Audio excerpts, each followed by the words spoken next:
Shalom, selamat pagi saudara yang terkasih. Senang bisa berjumpa lagi dalam program Spiritual Life untuk bersama-sama kita merenungkan kebenaran firman Tuhan. Ayat perenungan kita pada pagi hari ini terambil dari Kejadian 24 ayat 62 sampai 67. Dan ini merupakan bagian akhir dari perikop mengenai Ribkah menjadi istri Ishak. Saya akan bacakan ayat ini bagi Bapak Ibu Saudara semua. Sementara itu Ishak datang dari arah sumur Lahairoi. Ia tinggal di tanah Negeb. Menjelang senja, Ishak sedang keluar untuk berjalan-jalan di padang. Ketika ia melayangkan pandangannya, dilihatnya ada unta-unta datang. Ribkah juga melayangkan pandangannya, dan ketika ia melihat Ishak, ia cepat-cepat turun dari untanya. Katanya kepada hamba itu, "Siapakah laki-laki itu yang berjalan di padang ke arah kita?" Jawab hamba itu, "Dialah tuanku." Ribkah lalu mengambil cadar dan menutupi mukanya. Kemudian hamba itu menceritakan kepada Ishak semua yang dilakukannya. Lalu Ishak membawa Ribkah ke kemah Sarah ibunya dan mengambil dia menjadi istrinya. Ishak pun mencintainya dan merasa terhibur setelah ibunya meninggal. Saudara, dalam ayat bacaan kita hari ini kita melihat kisah akhir dari pencarian istri untuk Ishak. Setelah Eliezer menemukan Ribkah, maka ia membawa Ribkah tersebut menuju kepada tempat kediaman dari Ishak. Setelah Eliezer dan Ribkah pada saat perjalanan hampir tiba di kediaman Ishak, Ribkah pada saat itu melayangkan pandangannya melihat Ishak. Lalu ketika dia melihat Ishak, dia langsung turun dari untanya dan bertanya kepada Eliezer, "Siapakah pria itu?"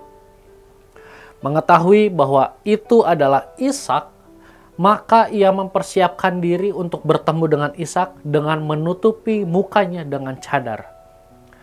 Dan pada akhirnya kita lihat di dalam ayat yang sudah kita baca tadi, Ishak membawa Ribkah ke kemah Sarah, kemah ibunya itu, dan mengambilnya menjadi istri.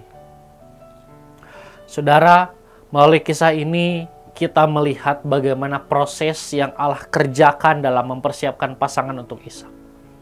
Dalam kisah ini kita melihat Allah sangat detail dalam proses menemukan pasangan untuk Ishak ini.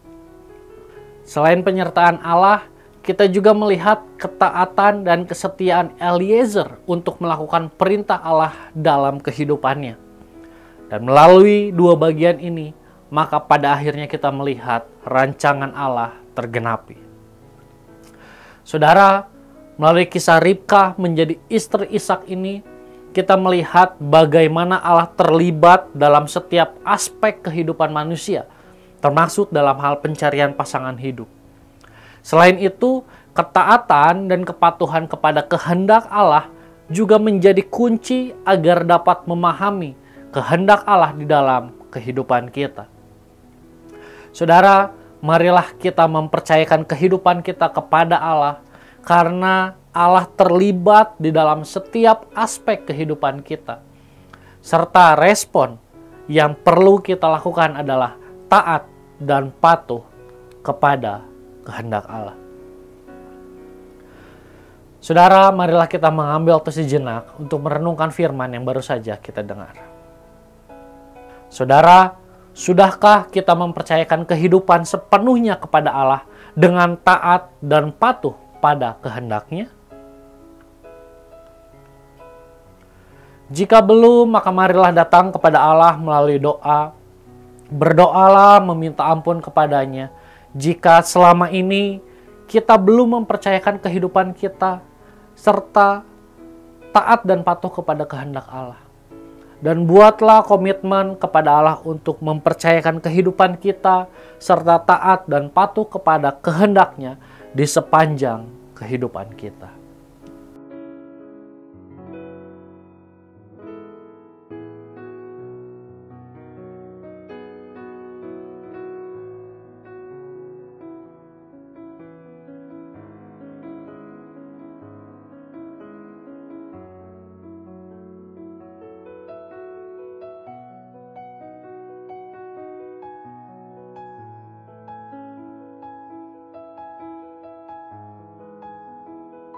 Demikian renungan kita pada pagi hari ini. Mari kita akan tutup di dalam doa. Mari kita berdoa. Tuhan, kami mengucap syukur buat penyertaan-Mu yang tidak pernah berkesudahan dalam sepanjang kehidupan kami. Dan pagi hari ini kami merasakan penyertaan-Mu yang sungguh luar biasa dalam setiap kehidupan kami, Tuhan. Dan pada pagi hari ini kami dapat bangun dengan keadaan yang baik. Kami dapat kembali merenungkan firman Tuhan.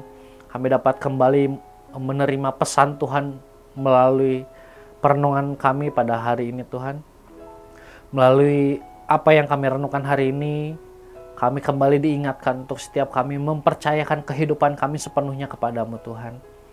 Dan kami juga diajarkan untuk tetap taat dan setia kepada setiap kehendak Allah. Bapa, ampuni kami jika mungkin selama ini ada di antara kami yang kami belum mempercayakan kehidupan kami sepenuhnya kepada rencana-Mu, Tuhan. Mungkin ada di antara kami yang selama ini kami masih menjalani kehidupan kami dengan rencana yang kami buat sendiri tanpa mengandalkan Tuhan.